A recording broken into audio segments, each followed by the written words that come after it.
everybody. Today we're going to do cheesy taco spaghetti, and I've already got some of the recipe taken care of.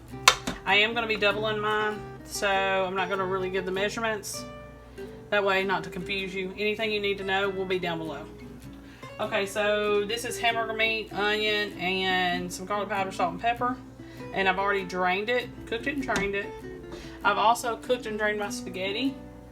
And so now I'm at the point in this recipe where I am going to put in my cooked spaghetti. And I'm supposed to put taco sauce in this, but I wasn't sure exactly what they meant. So I'm just going to put sauce in there so it doesn't get too spicy.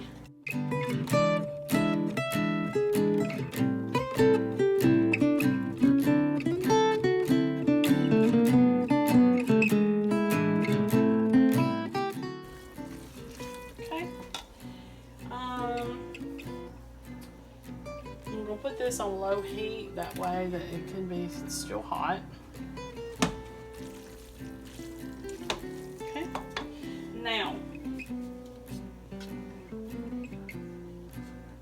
I'm going to add just a little bit of cheese, and we're going to toss that around in here.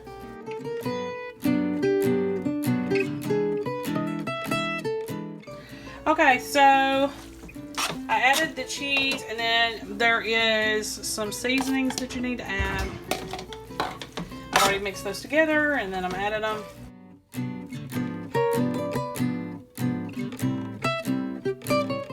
Okay, so now just sprinkle the remaining cheese on top. The recipe called for Mexican cheese, I believe. I just used Colby Jack and cheddar. So I'm sure whatever you have on hand will be fine.